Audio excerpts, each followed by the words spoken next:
Ons is in die tweede week van ons reeks wat ons hier so aanbied, titel staan Hoop na die chaos. En ons het laasweek het ons bietjie gedelf in die bron van al hierdie uitdagings wat ons die wêreld sien deurgaan. Ons het gesien waar kom dit vandaan. En dat dit die werk van die bose een is, dat dit die werk van Satan is, dat dit die werk van hom is wat ons wil te nakom, omdat hy 'n oorlog voer teen God. En dat God nie die bron is van die lelik en die seer van hierdie wêreld nie. Het sy in ons eie lewens, of soms net in die wêreld as 'n geheel. Ons het gekyk na die oplossing vir hierdie probleem, wat die sondeprobleem genoem word. Want die gereedskap wat Satan gebruik om sy verwoesting te saai, is sonde. En dit is die individuele sondes wat jy en ek doen, maar dit is ook die sondige natuur wat in ons is, en dan is dit die sonde wat in hierdie wêreld ingekom het, wat selfs die natuur beïnvloed, en wat selfs biologie beïnvloed, en genetika beïnvloed, en die hele wêreld net sleg maak. En ons het gesien, maar dit is nie nodig dat dit sleg hoef te bly nie, want daar is 'n oplossing. En hoe Jesus die vervulling is van die beloftes van die oplossing, dat die Ou Testament reg deur die Ou Testament beloof het, dat daar kom een wat hierdie probleem, hierdie sondeprobleem, hierdie boosheidprobleem gaan oplos. En die Ou Testament oor die 1500, 1600 jaar wat hy geskryf word, gee dan hierdie sleutels van hoe hierdie een gaan lyk, wat hy gaan doen, hoe sy lewe gaan lyk. En dat daar meer as 300 profesieë oor die Messias is, en dat hulle al 300 vervul is in Jesus Christus. Veral daardie kragtige tydprofesie, wat selfs die datum van sy eerste koms voorspel het, akkuraat. En dit ons gaan kyk, maar wat beteken sy koms vir ons? Donderdag aand het ons gevra, wat is die storie van die kruis? Hoekom is dit iets wat ons so aan vasklou? Hoekom is dit so belangrik vir ons? Wat beteken dit vir Christene? En ons het gesien dat die kruis is waar Jesus uiteindelik die sondeprobleem hanteer. Hoe hy met sonde in die graf ingaan, die dood sterf met jou en my sonde, hoe hy uit daardie dood uit opstaan as 'n oorwinnaar sonder die sonde. En wanneer ons hom toelaat om ons sonde te hanteer, dan is dit ook wat hy in die graf gelos het. Hierdie week vat ons 'n bietjie 'n ander rad in ons aanbiddings. Hierdie week gaan ons bietjie meer fokus op spesifieke onderwerpe. En ek gaan sommer klare disclaimer gee. Daar mag dalk een of twee van die wees wat vanaand hier sit, wat ons vanaand bespreek dalk vir die eerste keer in jou lewe gaan hoor. Of dalk vir die eerste keer so gaan hoor. Kom môre aand asseblief terug. Vanaand is net die helfte van hierdie onderwerp se verhaal. Môre aand gaan ons dit inkludeer. Jy gaan vanaand die uitstap en dalk onseker voel, dalk bang voel, en dalk voel, ek weet nie wat om met hierdie inligting te maak wat ek gekry het nie. Maar kom môre aand terug. Want môre aand maak ons dit klaar. Woensdag, donderdag aand, weer twee ander onderwerpe, maar vanaand en môre aand sin is hand aan hand. En ek doen hierdie reeks in Sasolburg 'n jaar of wat terug, en ons 'n oom wat so in die gehoor sit, en hy kom na die reeks na my toe, en hy sê vir my, die maandag aand het jy my, of hy sê eers vir my, jy het vir my op 'n seiljag gesit, die eerste week. Hy sê, dit was so lekker gewees. Hy sê, maandag aand, toe besef ek die seiljag is die Titanic. En maandag aand se lesing was die ysberg. En ek hoop nie dat dit is hoe julle vanaand gaan beleef nie, vir al die van u wat dit dalk vir die eerste keer hoor. Sal jy omgee as ons net weer 'n gebed doen. Here, ek het u nodig nou om hierdie aanbieding te doen. Ek het u leiding nodig. Hou my asseblief gefokus fokus en help my om dit te doen wat U op my hart gedruk het. En ek bid ook vir hulle wat gaan luister, maak ons harte en ons verstande oop, sodat U met ons kan praat. Ons bid dit in Jesus se naam. Amen. So ons vra die vraag, is daar hoop in al die chaos? Ons kyk na die wêreld en ons sien die totale verval van die mensdom, die totale verval van die wêreld. Daar's natuurrampe. Dit is in die orde van die dag om deesdae van aardbewings te hoor reg oor die wêreld. Daar's hierdie verskriklike brande. Ek het vandag 'n video gesien. Weet enigiemand of dit onlangs so verskriklik gebrand het in Harties? Is dit nou onlangs gewees of was dit vroeg 'n ou video? Maar hoe die brande die hele berg vol lê. Ek het nogal gewonder of dit 'n onlangse video is. Ons kyk nou hoe mense mekaar hanteer. Dis moord en geweld en mense doen mekaar in en is oneerlik en hierdie wêreld is regtig net in chaos gedompel. En die vraag is daar enige hoop oor? En ek is seker dat wanneer jy en ek weet wie ons is, kan ons hoop hê. Wanneer jy en ek ons identiteit ken, wanneer ons weet waarvoor ons hier is, kan ons hoop hê. Maar as jy en ek in hierdie wêreld ronddwaal, onseker, wat maak ek hier, hoekom is ek hier, hoe het ek hier gekom, dan is dit baie maklik om hoop te verloor. En vandag se lesing is getiteld Identiteitsdag. Waar kom ek vandaan? En wat is my doel? En hoekom is ek hier? En ek hoop as ons dit alles kan antwoord vanaand, selfs al laat hang ons 'n klomp goed van hierdie onderwerp in die lug, wat ons môre aand hopelik verder gaan vat. Maar ek hoop as ons hier kan uitgaan, is dit 'n bietjie hoop in ons harte. Dat daar's iets meer as net dit wat vir my vertel word. Openbaring is die laaste boek van die Bybel. Woensdag en donderdag aand gaan ons nogal 'n bietjie delf in Openbaring. Maar vir een vers vanaand daar het al. Openbaring is die laaste boek in die Bybel. Dis ook die laaste boek van die Bybel, die laaste boek wat geskryf is van die Bybel. En die Openbaring word omtrent hier 100 jaar na Christus geskryf. Johannes is die laaste apostel wat nog leef en hy skryf hierdie boek soos wat Jesus self vir hom die waarhede van hierdie boek oopmaak, die toekoms wys, die verlede wys en Johannes skryf meer en hy skryf meer wat Jesus vir hom vertel. En een van die goed wat Johannes neerskryf is 'n interessante benadering wat hy vat. Hy sê, en ek het 'n ander engel in die middel van die lug sien vlieg met 'n ewige evangelie om te verkondig. Nou ons gebruik daai woord evangelie in die Christendom baie los. Evangelie is, en ek dink ons het donderdag aand dit genoem, beteken goeie nuus. Dit is in die Grieks is dit die evangelion, die uitroep van 'n goeie boodskap. So ek het 'n ander engel in die middel van die lug sien vlieg met 'n ewige goeie boodskap om te verkondig aan die bewoners van die aarde en aan alle nasies en stamme en tale en volke. Nou wat is hierdie boodskap? Wat is hierdie ewige evangelie? Wat is hierdie ewige goeie nuus? En hy het met 'n groot stem gesê, vrees God en gee hom heerlikheid. En daai vrees, moet ons nie verwar met 'n vrees van bang wees nie. Die ou Afrikaanse vertalings is partykeer bietjie beperk met die woorde wat hulle gebruik, selfs die Engelse. Maar die woord beteken eintlik wees eerbiedig teenoor God. Respekteer God.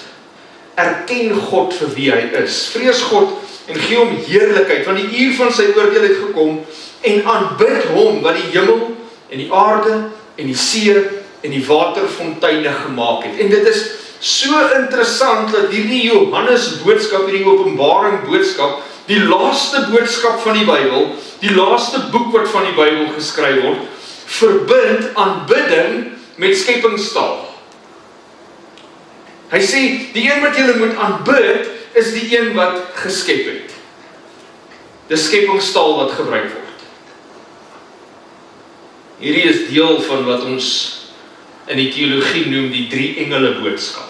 Dit is een van 3 engele wat boodskappe gee, laaste boodskappe vir hierdie wêreld om te hoor.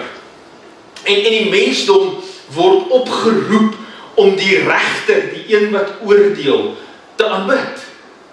En eer te gee. En eerbied voor te gee. En aanbidding te gee. En wie is die een wat al hierdie waardig is? Wie is die een wat die aanbidding waardig is en wat die eer waardig is? Dit is die Skepper.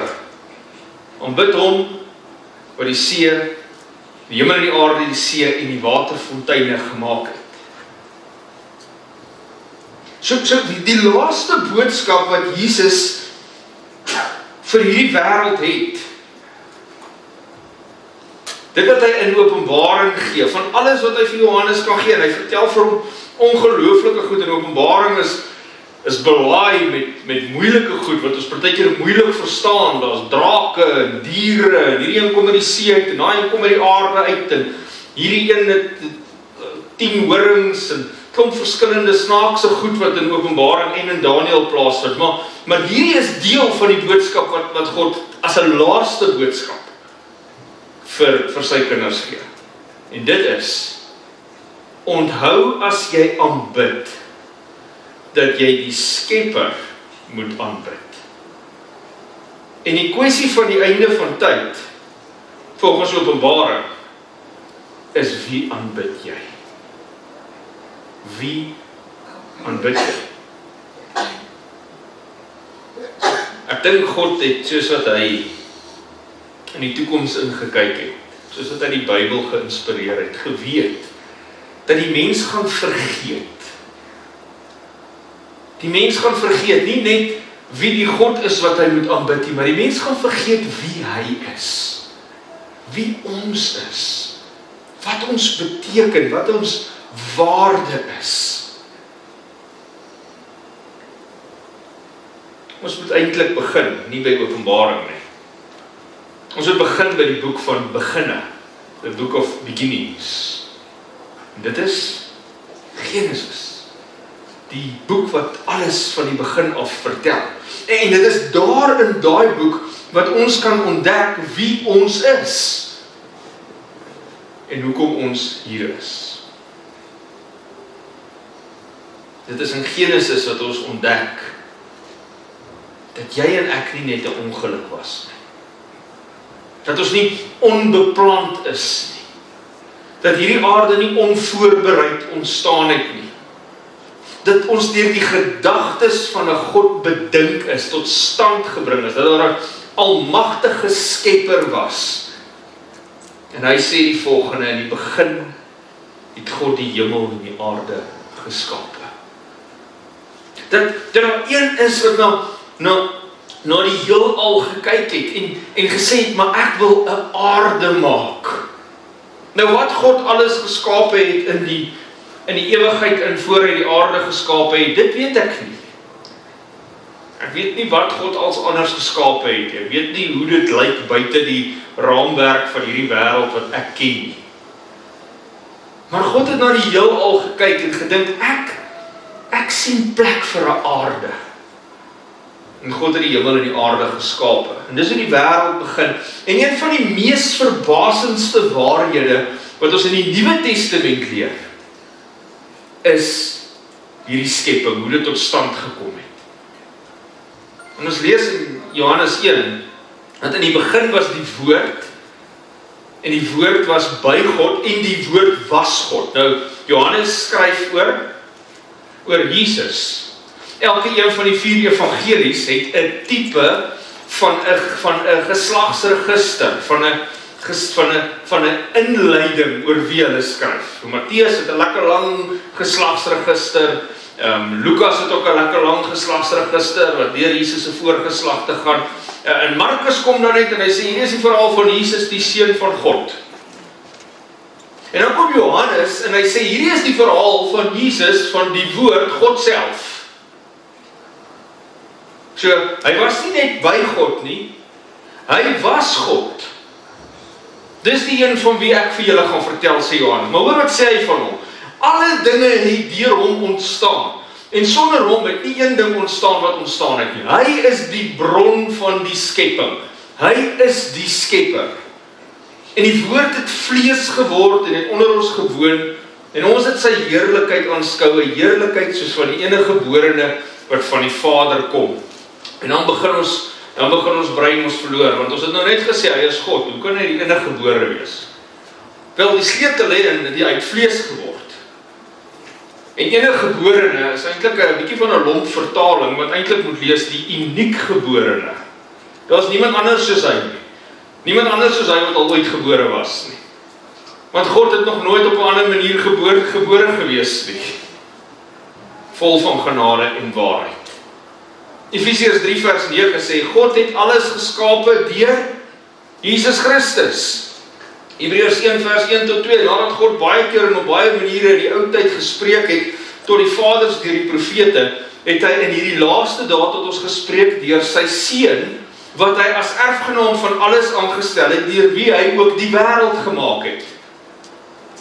Jesus is die bron van die skepping. Hy is die een wat skep. Nou, ons word geleer, ons moet 'n verhouding met Jesus hê. So met ander woorde, dit is dieselfde as wat ons in Openbaring 14 kry, aanbid hom, die skepper God. Ons moet 'n verhouding met die skepper God hê. Wie is die skepper God? Dis ons verlosser, dis die Messias, dis Jesus Christus. Deel van die drie eenheid. Dis dieselfde Jesus wat aan die kruis gesterf het, wat hierdie aarde geskep het. Die meeste van wat bestaan op hierdie aarde met die spreek van 'n woord. Nou kom ons gaan terug na daardie boek van Beginne. Kom ons kyk wat het hy gedoen. Hoe lyk hierdie skepingsverhaal? En ons gaan vinnig deur dit moet gaan, want dit kan nogal 'n lang deel van die lesing wees. Maar kom ons kyk, kom ons gaan vinnig terug na daardie skepingsverhaal toe.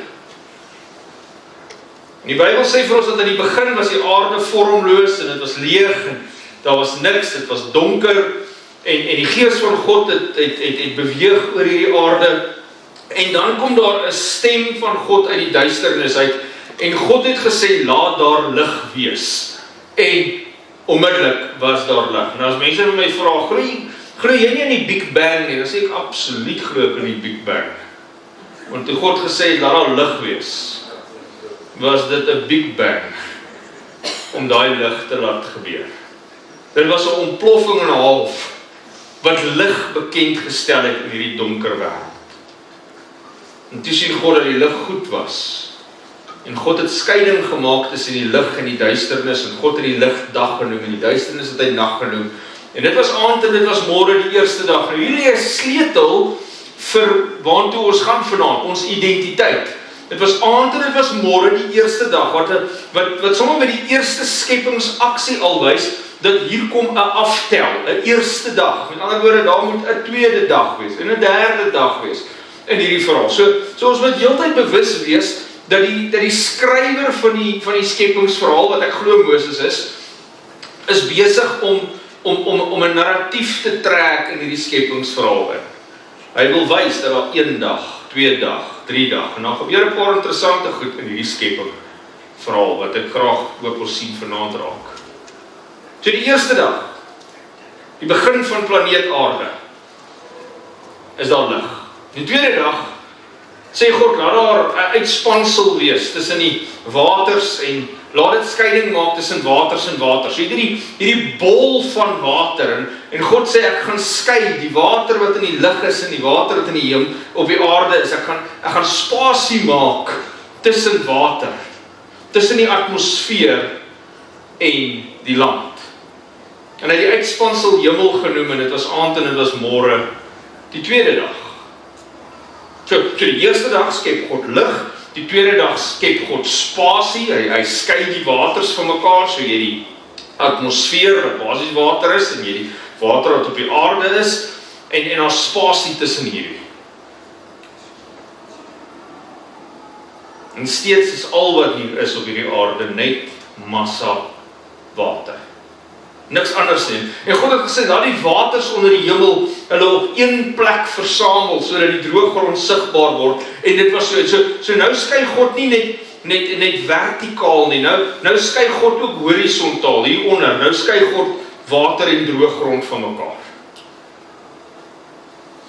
En dan kan ek na myself dink, wat 'n ongelooflike gebeurtenis is dit nie wat uit die stem van God uitkom, in die mond van God uit, wanneer daar kontinente en eilande en strande, sand, droë grond ewe skielik verskyn. En God noem die droë grond land, en hy noem die water, noem hy see. Maar God is nog nie klaar met die derde dag van die skepping nie. Want terwyl hy nou besig is om die see en die land van mekaar te skei, gaan hy verder en sê, laat die aarde, laat die droë grond nou voortbring. Grasspruitjies en plante en bome, elkeen volgens hulle soort wat vrugte dra en waarin daar saad is, en dit was so. Nou, jy en ek het nie 'n benul van wat hier gebeur nie. Ons het nog nooit so iets gesien gebeur, nooit so iets beleef nie. Ons almal het al plantjies gesien opkom, maar daai plantjie kom van iets af. Jy plant 'n saadjie, of die saadjie land, of iets gebeur, en daar kom as 'n reaksie van daai saadjie, kom maar 'n plant op. Hier praat God, en die eerste plante wil ontstaan.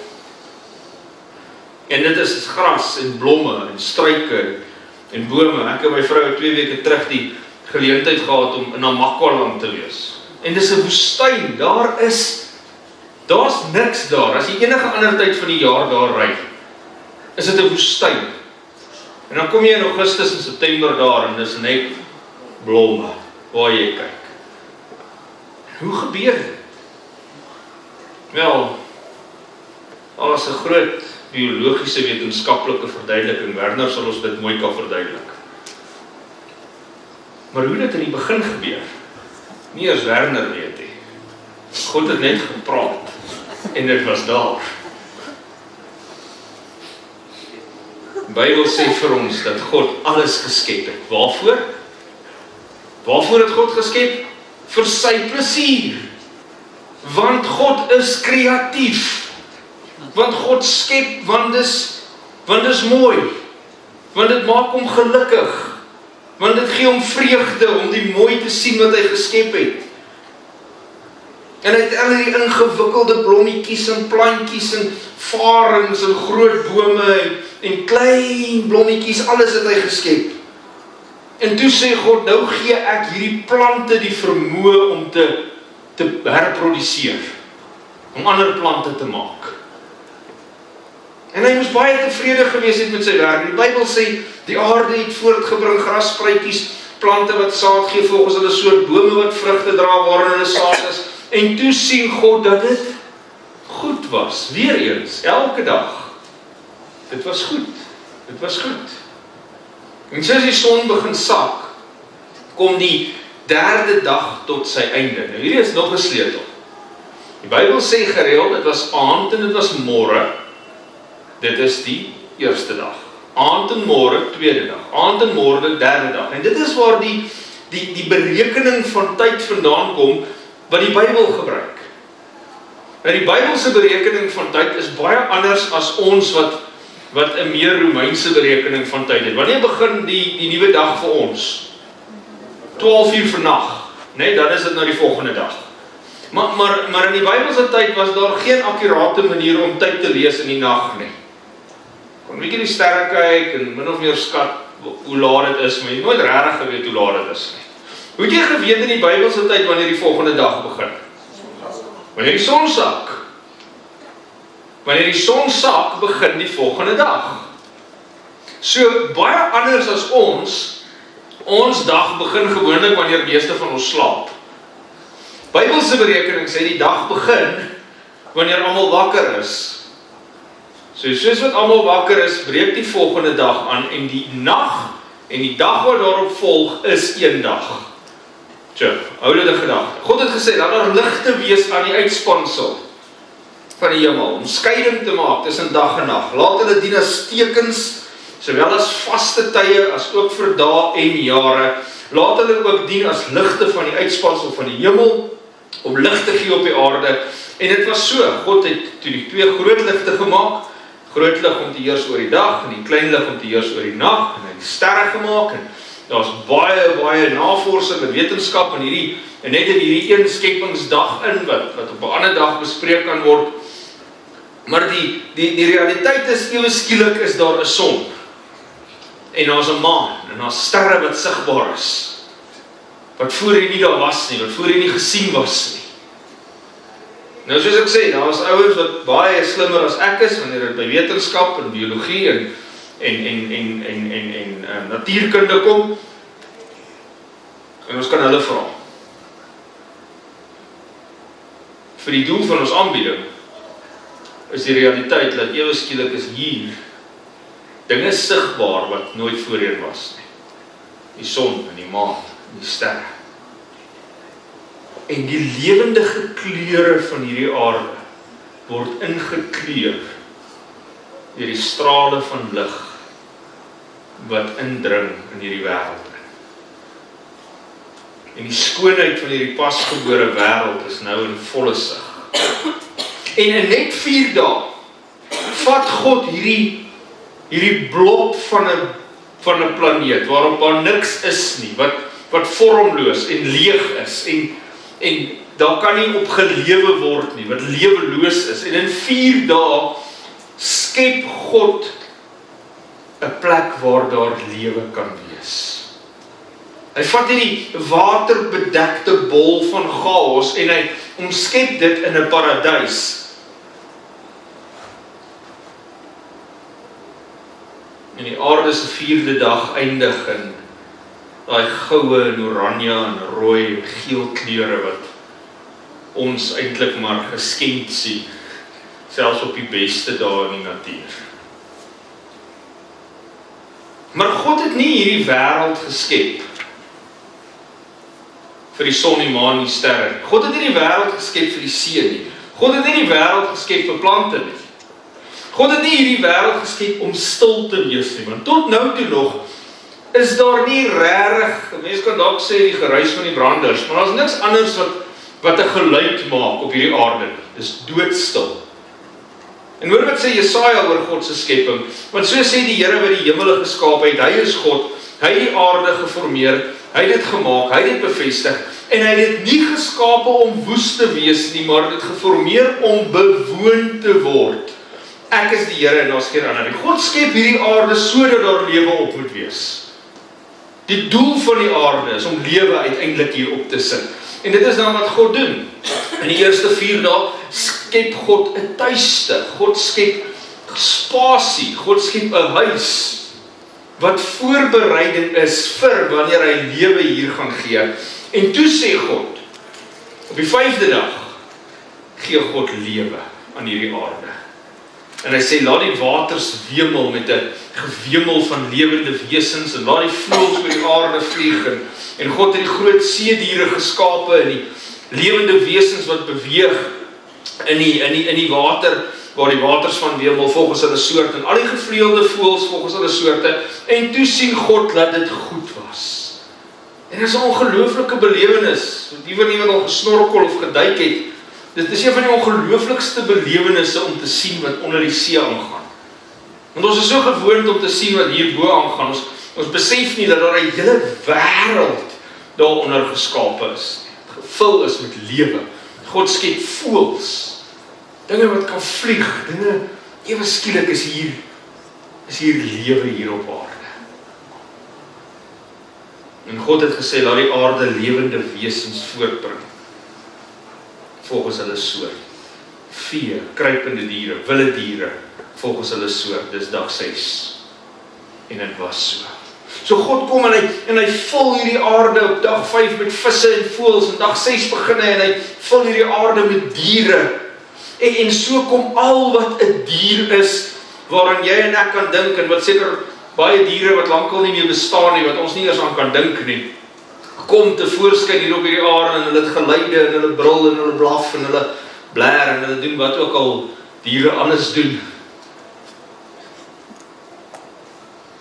En hy maak makdiere, wat ons as makdiere ken. En hy maak wilde diere, wat ons as wilde diere ken. En God het die wilde diere van die aarde gemaak volgens hulle soort, en die vee volgens hulle soort. En al die diere wat op die grond kruip volgens hulle soort. En wat sê dit alweer? Toe sien God dat dit goed was. God put genot daaruit, dis vreugde vir hom, dit maak hom gelukkig. om hierdie te sien. Maar jy sien, God het ook nie hierdie aarde vir diere geskape nie. God het hierdie aarde geskape om maar net altyd diere op te hê nie. Want hy gaan verder en God het gesê, laat ons, en dis 'n sleutel daai vir wat hy gaan maak, laat ons mense maak na ons beeld, na ons gelykenis, en laat hulle heers. Laat hulle heers oor die visse, en die voëls, en die vee, en oor al die diere wat op die aarde kruip. En God het die mens geskape na sy beeld, na die beeld van God het hy hom geskape. 'n Man en vrou het hy hulle geskape. En daar lê 'n belangrike sleutel vir die skepping, die laaste skepingsdaad van die mens. Ons kan verder in Genesis 1 en 2 gaan delf om hierdie skepingsaksie te sien. Ons gaan nou nie vanaand te veel daarin gaan nie. Maar dat God vir die eerste keer afbuk en homself in sy skepping inplaas. En sê, kom ons, verwysend na die drie eenheid, kom ons maak mense wat soos ons is. Nou dit beteken nie God maak mense om God te wees nie. Dit beteken God maak mense met dieselfde verhoudingsvermoëns as wat hy het. Vermoë om lief te hê, vermoë om verhouding te hê, vermoë om met mekaar interaksie en met God interaksie te kan hê. Dis wat dit beteken om in God se beeld geskape te wees. Sê ons soos God te lyk of om alles te kan doen wat God doen nie. Die Bybel sê in Johannes 4, sê God is liefde. Dit is wat God is. Dan moet sy beeld ook liefde wees. Dit is wat ons is. Oorspronklik. En hy maak die mens om soos hy te wees. Perfekte, volkome liefde. God het geen ander groter liefdesdaad behalwe die kruislater gedoen as die skepping van die mens in sy beeld nie. En dit is hier waar die oorsprong van die menslike ras begin. In die Bybelse geslagsregister volg hierdie wortels van Adam, hierdie leidrade van waar die mensdom vandaan kom. Sê in Lukas 3 in die geslagsregister van Jesus, soos wat hy teruggaan in die geslagsregister van Jesus. Jesus was die seun van Josef en Josef was die seun van die seun van die seun van. En uiteindelik eindig dit op by en hy was die seun van Enos, die seun van Set, die seun van Adam, die seun van God. Dis waar die mensdom vandaan kom. Handelinge 17 sê, hy het een bloed al die nasies van die mensdom gemaak, om oor die hele aarde te woon, terwyl hy vooraf bepaalde tye en grense van hulle woonplek vasgestel. Hy wonder ons, waar kom hierdie mense wat anders lyk as ek? Waar kom hulle vandaan? Waar kom hierdie mense wat anders praat as ek vandaan? Ons lyk nie dieselfde, ons het dieselfde veldkleur, ons het dieselfde hare nie, ons lyk nie dieselfde nie. Waar kom hierdie ander mense vandaan? Hulle kom van God af. Jy en ek al van nou of nie? Of het ons omkrap partykeer of nie? God het al die nasies van die mensdom gemaak, uit een bloed uit, uit Adam se bloed uit. Malagi 2:10 het ons nie almal een Vader nie, het een God ons nie geskape nie. Jy sien, jy en ek, die wêreld wil ons graag oortuig dat ons ontstaan lyk so iets. Jy het per ongeluk hier opgedaag. Een of ander groot ontploffing het plaasgevind wat nie verduidelik kan word hoe dit regtig plaasgevind het nie. En daar was organismes en kieme en allerhande viervoeters en hulle het ontwikkel in ander diere in en weer in ander diere in en oor miljoene jare het jy uiteindelik nou hier opgeëindig en wat gaan nou na ons kom? Ons weet nou nie wat ons gaan word nie, né? En ons het maar net 'n ongeluk. Nou ek wil sê, ek het al baie swaar gekry in die lewe.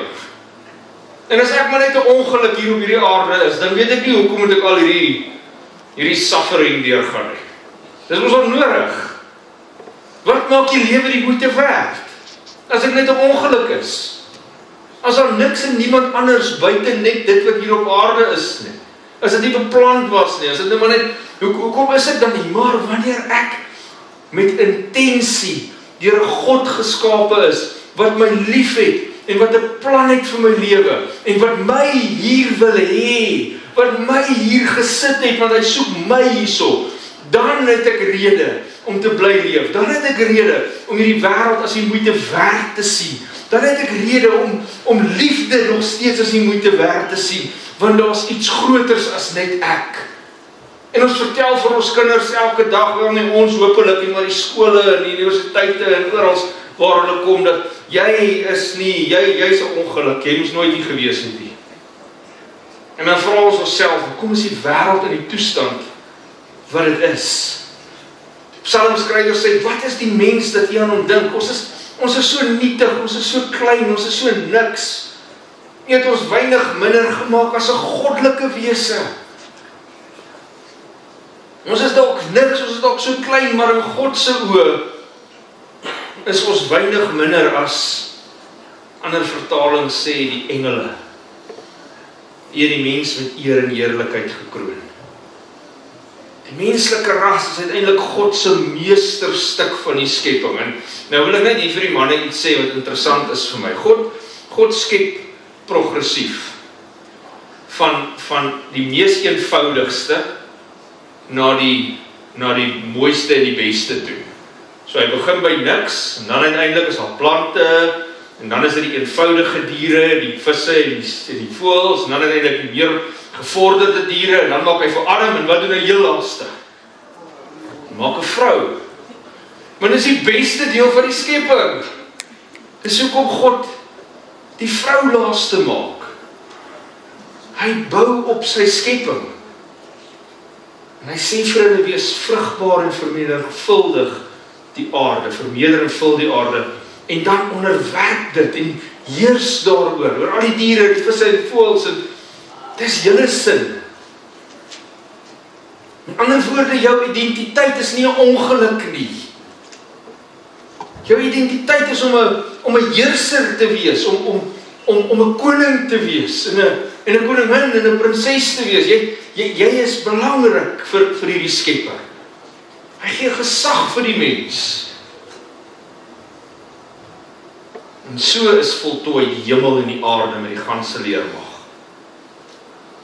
En toe sien God alles wat hy gemaak het, en dit was baie goed.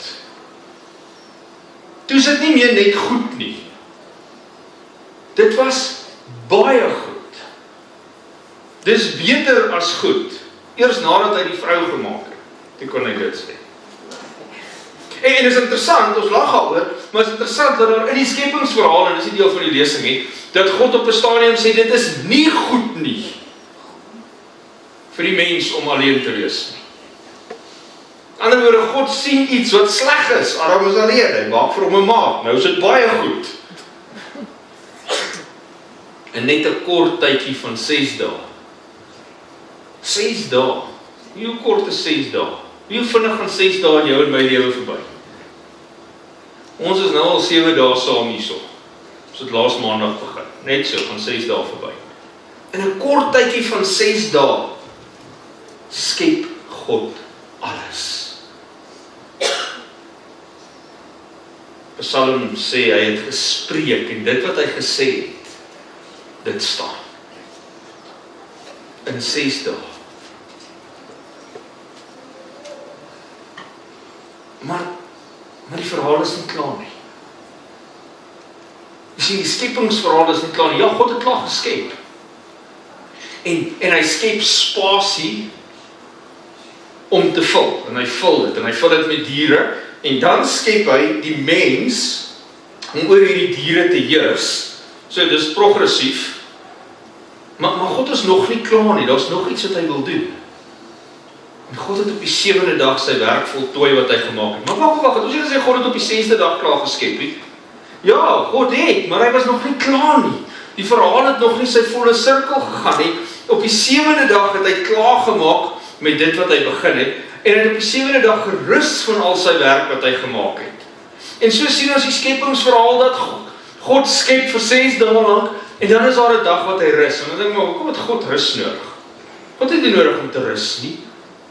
Dis nie asof hy verskriklik hard gewerk het nie, hy het net gepraat en goed het gebeur. Soos of hy geswoeg het vir van die oggend tot laat in die aand om hierdie aarde gemaak. Hoekom het hy rus nodig? Wel nie omdat hy moeg is nie, want die Bybel leer ons dat God nooit moeg word nie. Nee, God het gerus.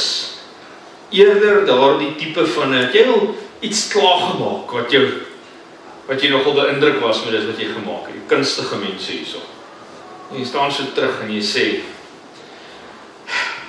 jy weet, dis nou nogal iets wat ek nog kan kyk. Dis die rus waarvan die Bybel praat. Is God se tevredenheid. Is God se kalmte. Wanneer hy na hierdie skepping kyk op die laaste dag.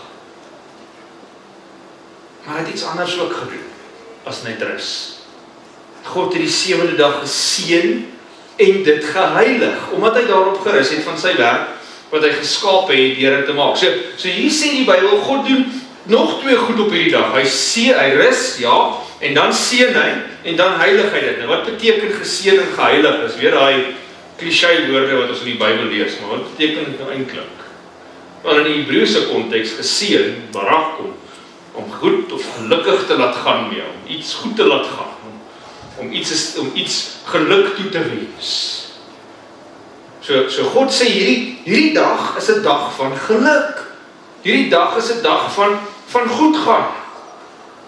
En hy het dit geheilig. En dit beteken om eenkant gesit te wees vir 'n doel. Nou is interessant, wanneer goed in die Bybel heilig word, is dit nie omdat daai ding in homself enige heiligheid besit nie. Wanneer God vir Moses sê by die brandende bos, trek uit jou skoene, die grond waarop jy staan is heilig, is dit nie omdat daai bos wat daar brand enigsins 'n ander betekenis het as al die ander bosse, of enige ander waarde het as al die ander bosse om hom heen. Wanneer God sê hierdie tabernakel, hierdie tent wat julle hier bou, dis 'n heilige plek. Is dit nie omdat die materiaal van daai tent enigsins anders is as enige ander materiaal nie. Dit word gemaak van gewone materiaal waarvan hulle ander goed ook gemaak het. Wanneer God sê die tempel is heilig, is dit nie omdat die bakstene wat daar gemaak is, ander bakstene is waarmee hulle ander geboue maak. Wat iets heilig in die Bybel maak, is God se teenwoordigheid by dit. So die brandende bos word heilig want God is daar. Die tabernakel in die tempel word heilig want God is daar. Die 7de dag word geheilig nie omdat dit enige ander waarde het. Dit is ook son kom op, son gaan af, 24 uur is 'n dag. Daar's geen waarde in daai 24 ure anders as wat God sê, anders as die ander 6 dae wanneer ek skep, is ek nou net hier.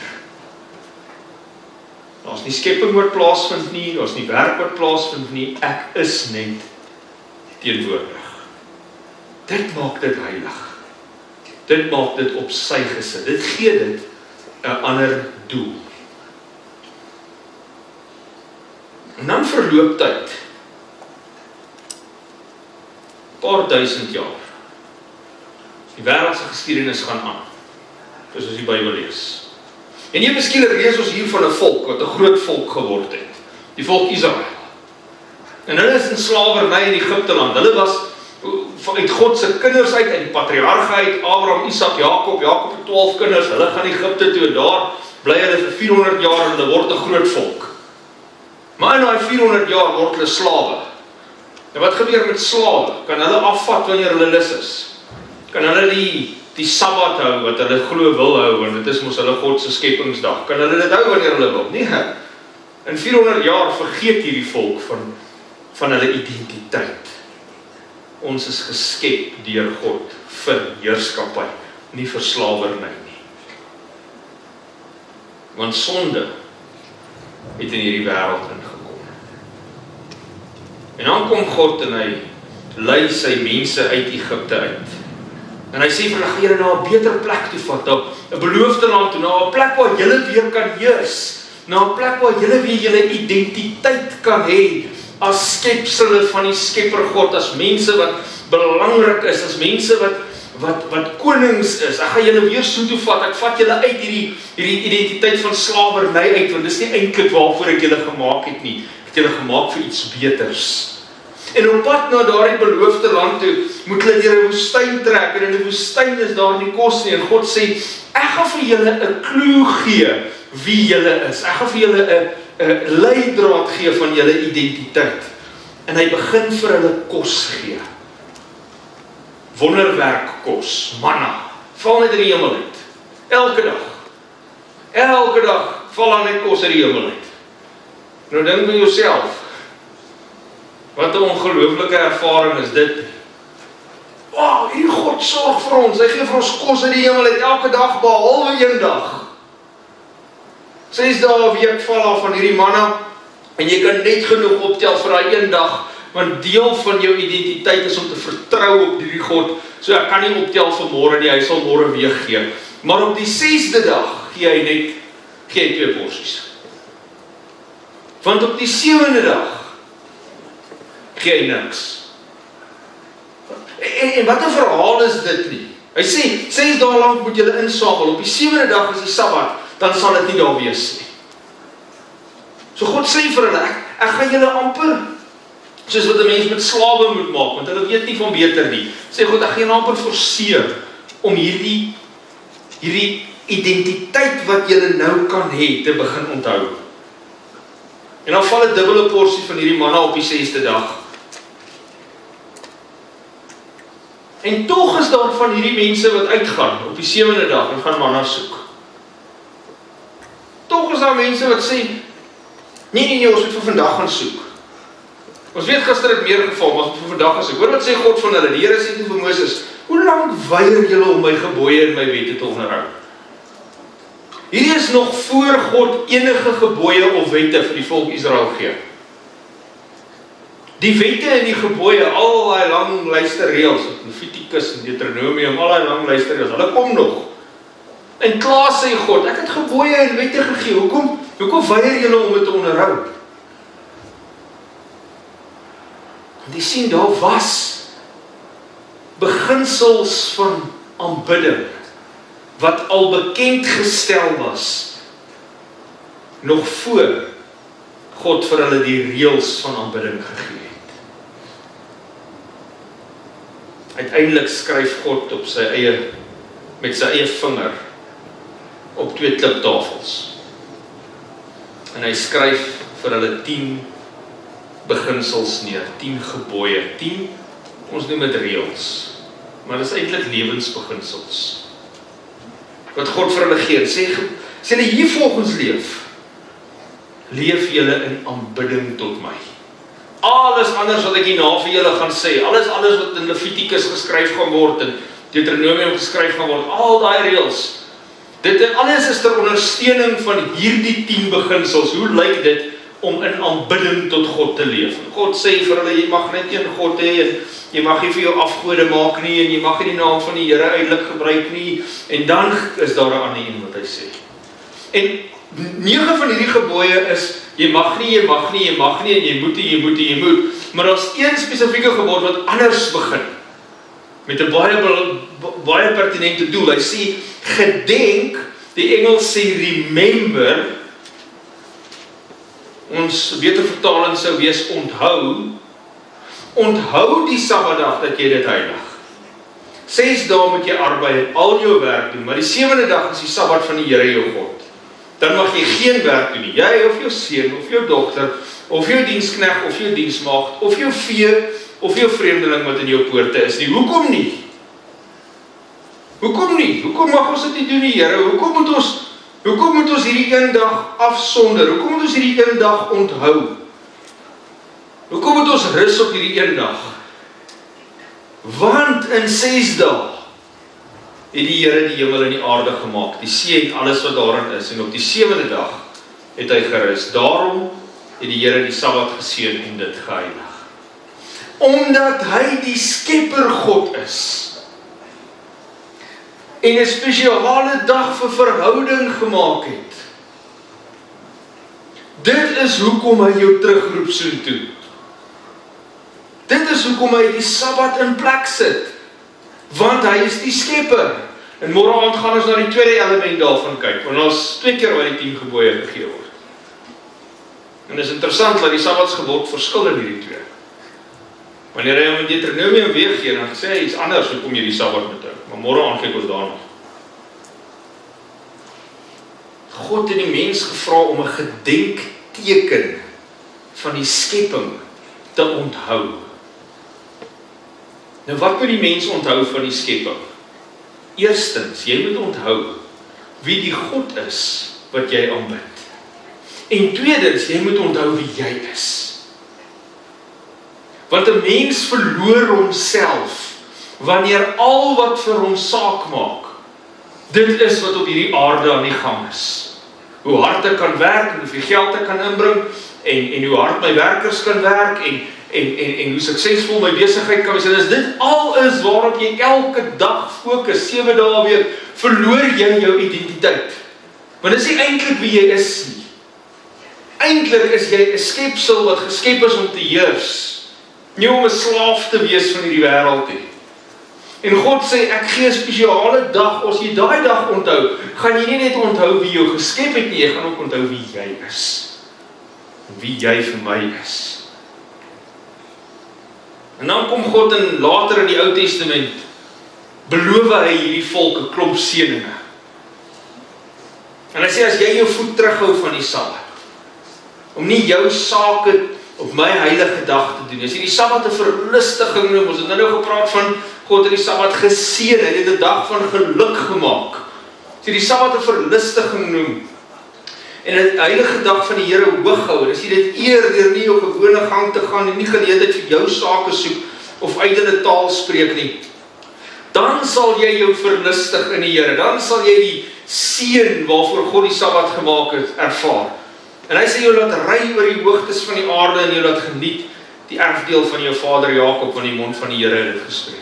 En God beloof nie hierso oneindige rykdom en aardse besittings nie, want dis juis wat die Sabbat probeer teewerk, is die soeke na hierdie tydelike aardse geluk. En God sê, ek gaan vir jou groter seëninge gee, seëninge van buite hierdie aarde, wanneer jy hierdie dag in gedagtenis hou, wanneer jy hierdie dag onthou, want dit is nie 'n dag van boets en boenies nie, dit is 'n dag van verhouding, dit is 'n dag wat ek wil wys wie ek is vir jou as my skepsel, en jy vir my wys wie jy my herken as jou skepper.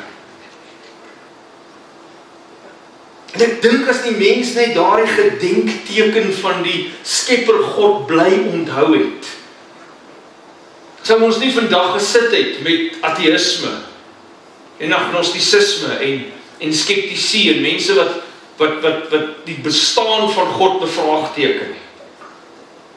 Want daar is 'n permanente herinnering van waar ons vandaan kom. Nou kom die vraag, maar dit is nie vir ons bedoel nie. Dit is vir die Jode bedoel gewees. Dit is hulle teken van hulle God. Jesaja sê, die uitlanders wat hulle by die Here aansluit, om hom te dien en om die naam van die Here lief te hê, deur sy knegte te wees, elkeen wat die Sabbat hou, sodat hulle dit nie ontheilig nie, hulle wat vashou aan my verbond. So dit is nie net vir die Jode nie. Dis ook, in môre aand gaan ons baie dieper delf in Nuwe Testament. Ons gaan kyk in die kerk se geskiedenis. Ons gaan kyk in die vroeë geskiedenis, die eerste 100 jaar, eerste 200 jaar van die Christelike kerk. Dan gaan ons kyk na 300-400 jaar van die Christelike kerk, tot uiteindelik waar ons vandag is. Maar van die begin af was die Sabbat nie daar vir die Joodse volk nie, want daar het nog nie 'n Joodse volk bestaan, toe God die eerste keer die 7de dag geseën en geheilig het nie. Daar het net mense bestaan.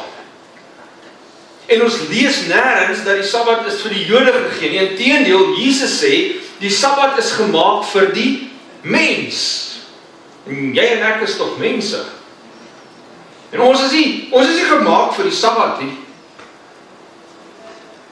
God het nie ons gemaak om die Sabbat sy waarde te gee nie. God het die Sabbat gemaak om ons waarde te gee. sodat ons betekenis daaruit kan kry. Eksodus 20 vers 10, die 7de dag is die Sabbat van die Here. Jou God maak die Sabbat vir die mens, en God maak die Sabbat vir homself. En hier lê die doel van die Sabbat. Dit is vir my en vir God. Dit is vir ons verhouding. Dit is vir ons gemaak. Dit is 'n dag van geluk en vreugde. Dit is 'n gedenkteken tussen skepping en skepper. En Esegiel beskryf dit ook so. Ek het my Sabbate aan hulle gegee om 'n teken te wees tussen my en hulle, dat hulle kan weet dat dit ek die Here is wat hulle heilig. Nou is dit nie net die dag wat geheilig word nie, dit is ons wat geheilig word, en die Sabbat is nie dit wat ons heilig nie, die Sabbat is die teken dat ons 'n God het wat ons heilig. Wat beteken heilig? Eenkant gesit, op sy gesit. God se teenwoordigheid maak heilig. So, kom ons praat huwelikstaal. Ek hou daarvan om die Sabbat, of kom ons sê ons verhouding met God te vergelyk met 'n huwelik. Die dag toe ek trou, toe kry ek so 'n papiertjie. Dit is 'n huweliksertifikaat.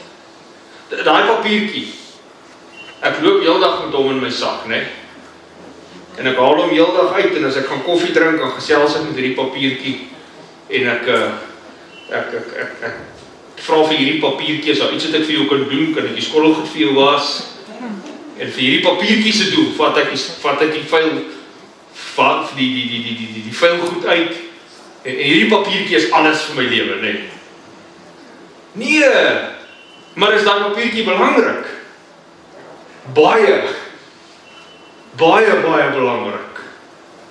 Want daai papiertjie, dit is nie my huwelik nie, maar dit is die teken dat ek in 'n huwelik is. Dis die bewys. As enige iemand bevraagteken of ek getroud is en met wie ek getroud is, dan kan ek daai papiertjie uitklik sê, hierso. Dis met wie ek getroud is. En hy het nie 'n vervaldatum op nie. Hy is net daar. En ek glo die Sabbat het daai selfde doel en daai selfde rol wat dit in ons lewens vervul. Die Sabbat is nie ons verhouding met God nie. Jou en my verhouding met God is 'n daaglikse verhouding, dis 'n konstante verhouding, dis 'n heeltyd verhouding. Maar die Sabbat is die teken van daardie verhouding, volgens die Bybel, volgens die Sefer. Ek gaan verder deur te sê, en heilig my Sabbate, en hulle sal 'n teken wees tussen my en julle, dat julle kan weet dat ek die Here julle God is. Die Sabbat is nie die verhouding nie. Die verhouding is wat elke dag gebeur tussen jou en jou God. Dis wat 'n verhouding met God is. En baie mense sien verskillende goeters as hulle verhoudings met God. En selfs iets soos die Sabbat. En dan mis ons die punt van 'n verhouding met God, want 'n verhouding met God is dit wat ek elke dag uitleef en doen saam met hom. En hom leer ken, en in sy woord hom leer ken. Maar die Sabbat is soos daardie huweliksertifikaat wat 'n getuienis is, dat ek wel in 'n verhouding met my God is. En daar's 'n groot Bybelstudie wat verder hieroor gaan, wat ons weer oor sal gesels. Nou maar is dit nie maar net iets wat tydelik was nie. Weet, is dit nie iets van die ou verbond nie. Ons leef in die Nuwe Testament, die Nuwe Verbond. Soos ek sê, môre aand gaan ons dieper daarin delf. Ons bly vanaand tot 'n groot mate in die Ou Testament. Maar die Here sê, want soos die nuwe hemel en die nuwe aarde wat ek maak voor my aangesig sal bestaan, spreek die Here, sal soos hy julle nageslag en julle naam bestendig. Met ander woorde, ek gaan iets nuuts maak. Ek gaan na hierdie aarde 'n nuwe aarde maak. En wat gaan op daai aarde gebeur? En elke maand op die nuwe maand en elke week op die Sabbat sal alle vlees kom om te aanbid voor my aangesig, sê die Here. Die Here sê selfs in die skepping wat na hierdie aarde kom, sal die Sabbat nog steeds 'n dag van aanbidding wees, 'n dag van gedenkenis wees.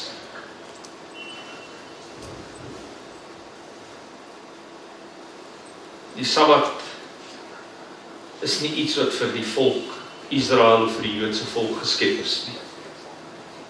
Wat het Jesus gedoen op die Sabbat? bietjie raak aan die Nuwe Testament. Môre aand gaan ons dieper. Toe kom hy in Nasaret waar hy opgevoed was. En soos hy gewoond was, het hy op die Sabbatdag in die sinagoge gaan staan om te lees. Jesus, die skepper God, die een wie se Sabbat dit is, volg die gewoonte van wat hy altyd doen. En hy gaan na 'n plek van aanbidding toe op die Sabbat. Dit was sy gebruik. Maar oké, watter dag is dan Sabbat? Hoe weet ons? Weet ons regtig? Ons leef al so lank op hierdie aarde.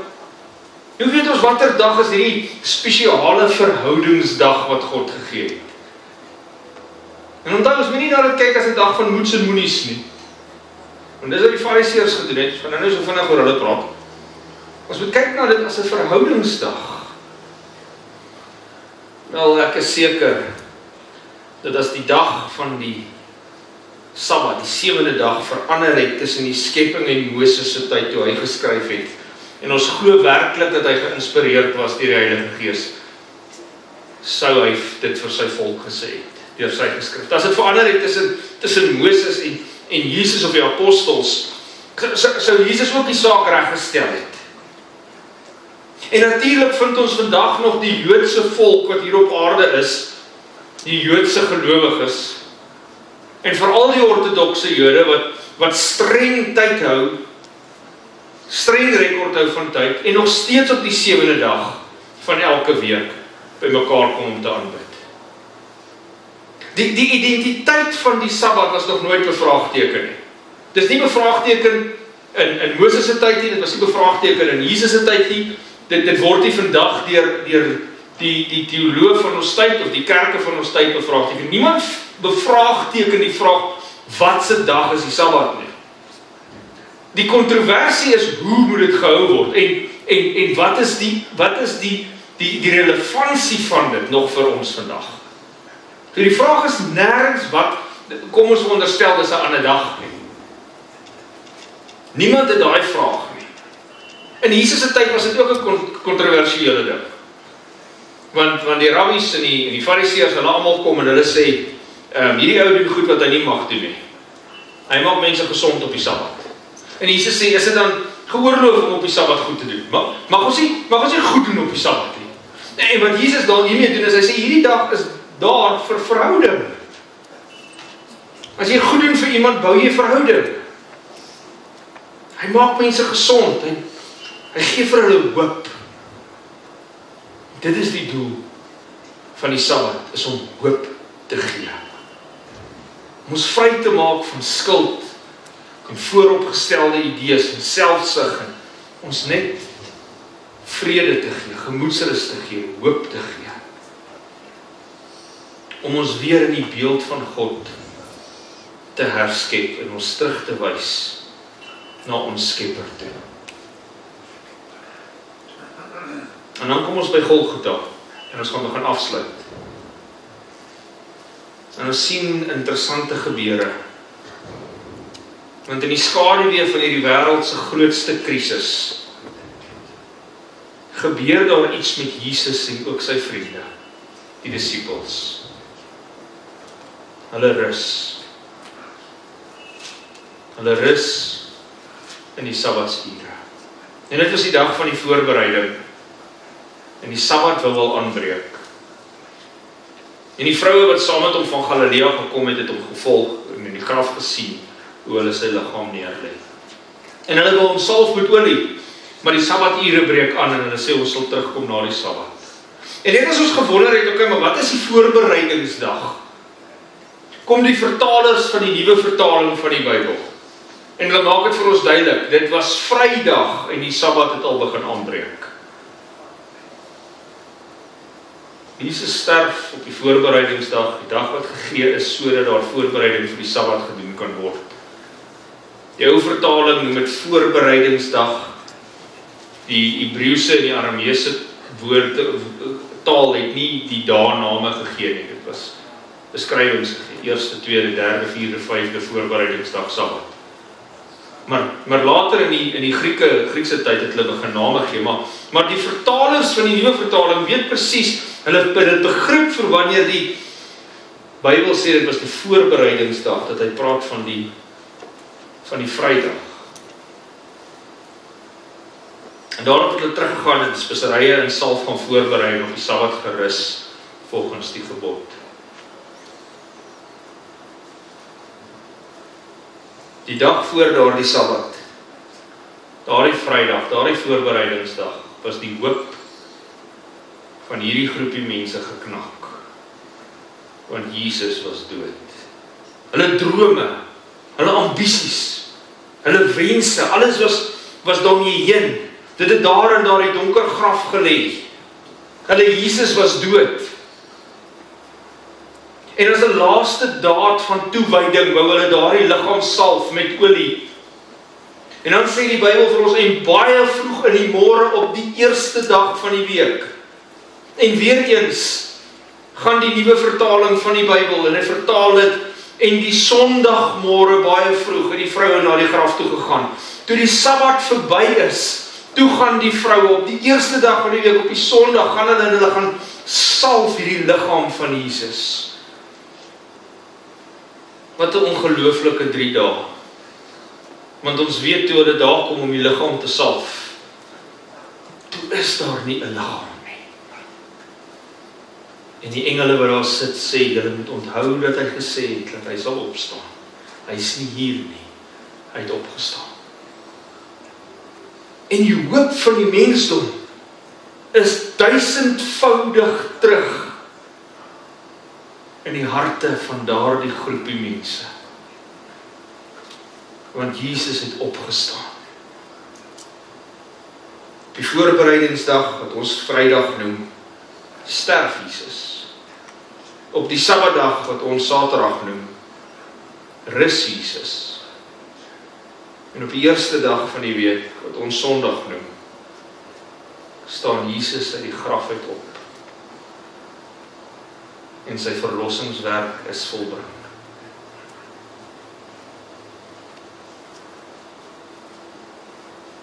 Daar is geen twyfel oor watter dag die Bybelse Sabbat is.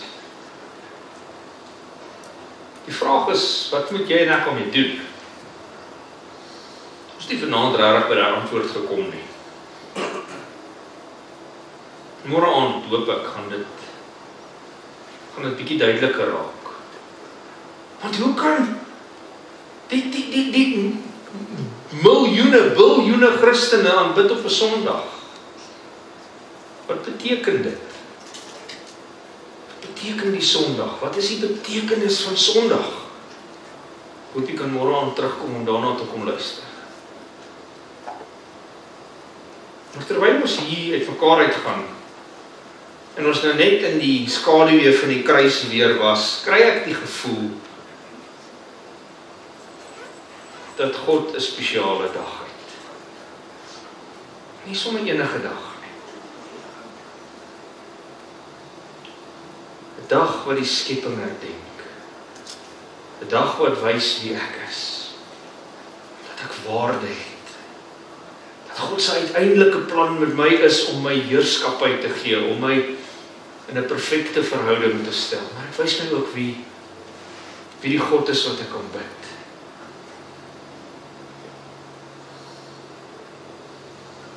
Het Jesus gedink dat die Sabbat na sy hemelvaart nog relevant sou wees? Het hy gedink dat dit vir jou en vir my, of dalk vir die disippels, dekades later, eeue later, millenniums later nog relevant sou wees? Wel, hy sê vir hulle, bid dat julle vlug nie in die winter of op die Sabbat mag plaasvind nie. Wat? Hoekom? Hoekom maak dit saak? Hoekom? As kan die winter verstaan. Het is nie lekker om te vlug as winter is. En Jesus praat hierso in Matteus 24, 'n tweeledige gesprek wat hy gelyktydig vir die disippels voer.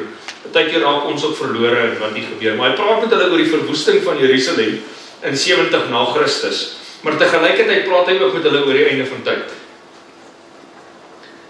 En hy sê en bid dat julle vlug nie in die winter of op die Sabbat mag plaasvind. En Jesus se gedagte sou sy volgelinge ten minste in 70 na Christus, 40 jaar na sy hemelvaart, sou sy volgelinge nog die Sabbat hou. Maar hy praat ook oor die einde van tyd en hy dink aan 2000 jaar later. Bid dat julle vlug nie op die Sabbat vir die winter moet plaasvind nie. En Jesus se gedagtes, sy volgelinge nog steeds die Sabbat na sy opstandinge, nog steeds die Sabbat na sy hemelvaarte. Hy sê, dis nog steeds 'n dag wat in die toekoms relevant gaan wees. Bid dat julle nie dan moet vlug op daai dag nie. Hier kom die lydsaamheid, hier kom die geluk van die heiliges te pas. Hier is hulle wat die gebooie van God en die geloof in Jesus bewaar. Jesus sê vir sy disippels, as julle my liefhet, bewaar my gebooie. Gehoorsaamheid aan God, ongeag wat se gebod dit is, ongeag wat die vereiste is, het altyd met verhouding te doen. Dit is nooit gebaseer op moets en moenies nie. Dit is wie my God is en wie hy my geskape het om te wees. En een van daardie gebooie sê God, onthou. Moenie hierdie een vergeet nie. Onthou dit. Ons sal hoop in al die chaos. Môre aan se lesing is bietjie korter. So baie ingedruk vanaand. As jy vanaand hier sit en jy wonder, wat nou, waartoe gaan hierdie? Waarvan praat ons? Hierdie is dalk iets wat jy vir die eerste keer in jou lewe gehoor het. Of jy dit dalk verdraaid gehoor, of 'n ander weergawe daarvan gehoor. Ek hoop môre aand gaan ons al die drade bymekaar bring. En dit mooi bymekaar bring oor hierdie identiteitsdag. Môre aand gesels ons oor die res van die Sabbat verhaal. Ons gaan 'n bietjie delf in die geskiedenis, vroeë kerkgeskiedenis, om te sien wat die vroeë kerk gesien en gedoen het in hierdie Sabbatdag. Kom ons bid saam. Here, dankie vir u woord. Dankie dat dit lewend is. Dankie dat dit spreek tot ons. Dankie dat dit ons harte raak. Dankie dat dit ons oortuig van waarheid. Dankie dat u Gees u woord gebruik om ons te oortuig van waarheid. En Here, as hier iemand is vanaand wat onseker voel, bang voel, nie weet wat om met al hierdie inligting te maak nie, nie weet wat om met al hierdie Bybelverse te maak nie. Gee ons kalmte in ons hart, Here. U wens vir ons is nie angstigheid nie. U het ons nie 'n gees van vreesagtigheid gegee nie. Gee ons vrede om te weet dat u uiteindelik vir ons sal lei deur die Gees in die volle waarheid, as ons daarna soek. En Here, ek vra dat u asseblief ons nou naby sal wees, ons sal beskerm, en ons môre aand weer almal veilig hier by mekaar sal bring. Ek bid dit in Jesus se naam. Amen.